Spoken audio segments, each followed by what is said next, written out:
C'est du solide, chaque semaine sur Boursorama, votre rendez-vous sur la pierre papier, sur l'épargne immobilière. Bonjour Guillaume. Bonjour David. Alors aujourd'hui, on vous dit comment s'y prendre pour mettre de l'immobilier dans son contrat d'assurance vie, parce que oui, on peut investir dans l'immobilier commercial, je précise, au travers de son assurance vie. Et on se dit que c'est un bon compromis quelque part entre le fonds en euros, qui rapporte de moins en moins, mais qui rapporte et qui est garanti. Pour certains, c'est important de pouvoir dormir sur ses deux oreilles.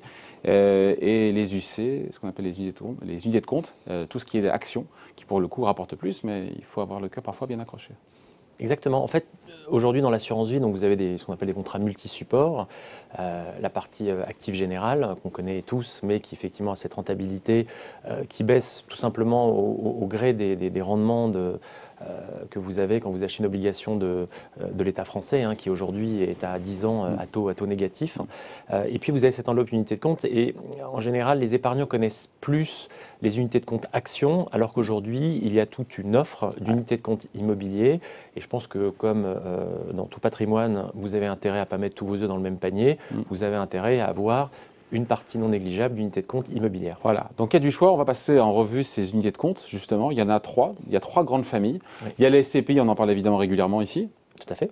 Pour ne pas dire tout le temps. Exactement. Et donc, voilà. Et avantages, inconvénients Alors, effectivement, comment les comparer les unes? Oui, en fait, voilà, donc vous avez trois catégories. Je parlais d'abord de la SCPI, effectivement. Vous avez les SCPI, puis un nouveau venu qui est arrivé maintenant il y a une bonne dizaine d'années qui s'appelle l'OPCI, et puis un troisième véhicule dont on parlera qui s'appelle la société civile ou la SC. Alors, parlons des SCPI. Donc, les SCPI, traditionnellement, et depuis maintenant plus de 30 ans, étaient plutôt souscrites en direct dans un compte titre. Mais aujourd'hui, vous avez la possibilité de l'avoir dans des unités de compte. En assurance vie. Alors, la difficulté, c'est qu'elles ne sont pas toutes référencées, notamment les SCPI à capital fixe. Vous avez principalement des SCPI à capital variable. Et, quelle différence entre les deux ?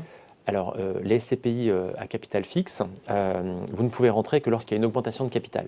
Et donc, pour les sorties, vous ne pouvez sortir d'une SCPI à capital fixe que sur un marché secondaire. Et comme c'est l'assureur qui s'occupe de la liquidité de ce produit-là, lorsque vous décidez d'arbitrer ce produit, eh bien, l'assureur peut se retrouver dans une situation où la liquidité est plus faible. Et donc, l'assureur préfère référencer voilà, des SCPI à capital variable. Voilà. Et donc aujourd'hui, mais elles sont moins référencées. Et donc forcément, les SCPI à capital fixe sont moins référencées puisque c'est les assureurs qui choisissent. Et un assureur vous doit la liquidité. Et donc les assureurs aujourd'hui, et c'est tout à fait naturel, préfèrent référencer les SCPI à capital variable. Voilà. Okay. D'autres difficultés, c'est que les SCPI vous procurent un rendement, donc ça c'est très positif quand vous êtes sur un compte titre puisque le rendement, vous le récupérez. Dans un contrat d'assurance vie, ce qui est un peu plus technique, c'est que ce rendement, eh bien, soit vous le réinvestissez automatiquement dans la SCPI, soit il va dans l'actif général, mais c'est un produit un peu moins pur. Les assureurs préfèrent des produits qui capitalisent. Voilà. Dans les inconvénients, donc avantage, c'est, on le dit souvent, c'est diversifié. C'est facile d'accès. Surtout, c'est un produit assez pur, en fait, parce que quand vous avez une SCPI, vous savez que vous avez 100% de l'immobilier. Voilà. Et donc, le produit étant très pur, vous n'avez pas une volatilité que peut amener, et c'est là où j'en arrive au second produit, qui est l'OPCI. Sur les inconvénients juste de la SCPI, on finit là-dessus, sur les inconvénients de la SCPI, avant de parler des OPCI, on met quoi d'autre sinon? Alors il y a aussi peut-être un peu plus de frais. Il y a aussi les frais d'entrée sont plus importants que sur les autres produits.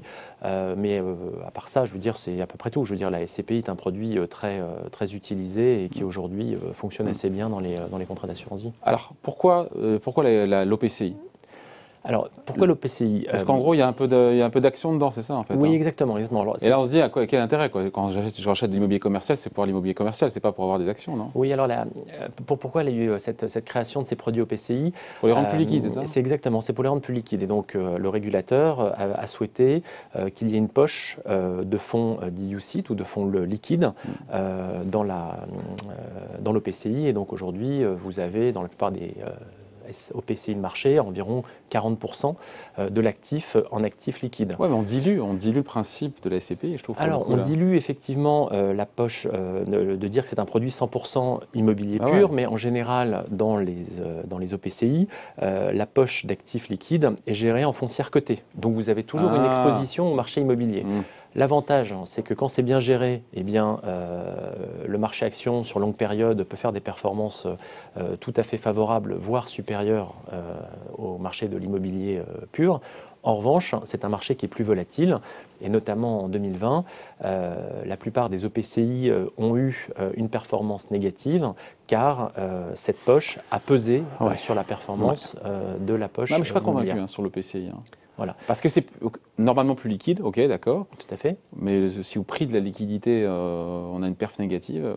Oui, mais d'un autre côté, toutes les EPCI n'ont pas de performance négative. Et ce que je vous en parle, c'est que Sofidy, Pierre Europe, qui est l'EPCI de Sofidy, a une performance positive d'environ 5% l'année dernière.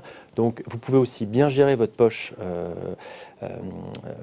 action. Vous pouvez aussi avoir dans cette poche des actifs liquides moins risqués. Vous pouvez acheter des fonds obligataires. Et donc l'EPCI est plus risqué. L'EPCI est un peu plus risqué. Oui. Un peu moins de frais. Exactement. Un peu plus liquide, pas facile quand on... Oui, tout à fait. Alors, l'avantage d'avoir un peu moins de frais, c'est qu'effectivement, si vous souhaitez investir sur un horizon un peu moins long, eh bien, vous avez moins à amortir la partie frais initiaux. Il nous reste les sociétés civiles investies en immobilier, que je ne connaissais pas, je ne vais pas vous mentir. Oui, alors en fait, c'est un produit assez récent, mais cette fois-ci qui a été adapté à l'assurance vie. C'est-à-dire que autant les deux autres produits ont existé avant l'assurance vie, autant la société civile a été créée pour l'assurance vie. Et donc, c'est une enveloppe qui capitalise. C'est-à-dire que l'ensemble des revenus de l'immobilier dans cette SC vont rester et vont être réinvestis. Ils ne sont pas reversés exactement. aux souscripteurs. Et alors comment ça fonctionne? En général, une société civile marche comme un fonds de fonds. Et donc la société civile investit elle-même, soit dans des opérations directes immobilières, soit dans des SCPI, soit dans de l'usufruit. Enfin, il y a toute une panoplie. Donc en général, ce sont des produits qui sont structurellement plus diversifiés. Encore plus que les SCPI, puisque vous avez des collections de SCPI. Et donc, en termes de rendement, vous avez un rendement qui, sur moyenne période, est environ celui des SCPI, peut-être un peu inférieur. Parce que manque de recul pour le coup. Moyenne période. Oui, effectivement, on n'a pas encore beaucoup de recul. Nous, on a par exemple des objectifs chez Sofidy et on a fait depuis le lancement environ 4% en moyenne. Mais c'est bien une moyenne puisque en 2019, 4% par an. Exactement, 4% par an, puisque on a fait un peu plus de 5 et quelques pourcents en 2019. En revanche, l'année dernière, la performance n'était que de 2,1%. Donc voilà, donc c'est une performance qui oscille. J'ai envie de dire autour de 4%, mais qui est malheureusement pas garantie comme l'est l'actif général, mais qui lui a tourné cette année autour de 1%.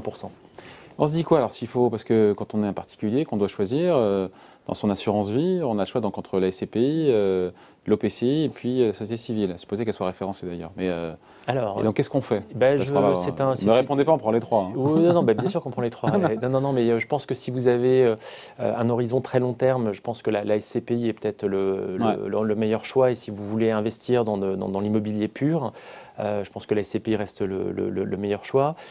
L'OPCI, si vous n'êtes pas averse à un peu de volatilité. Parce qu'exposé au marché action, même si c'est investi en immobilier coté. Exactement, voilà. Et si vous voulez un produit extrêmement diversifié, j'ai envie de dire le moins volatile possible, la SC est un bon choix. Donc voilà, ça dépend. Mais là, on sent que la SCPI, puis la SCPI a fait ses preuves dans la durée. Oui, ça reste un placement aujourd'hui que les Français aiment bien. Ouais, en tout cas, on peut élargir un peu son horizon en matière d'assurance vie. On sait que il y a le fonds en euros, il y a les UC en actions, et puis on peut mettre de l'immobilier commercial avec différents outils, différents supports. Merci Guillaume. Merci David. Rendez-vous évidemment la semaine prochaine sur Boursorama pour un nouveau numéro de C'est du solide.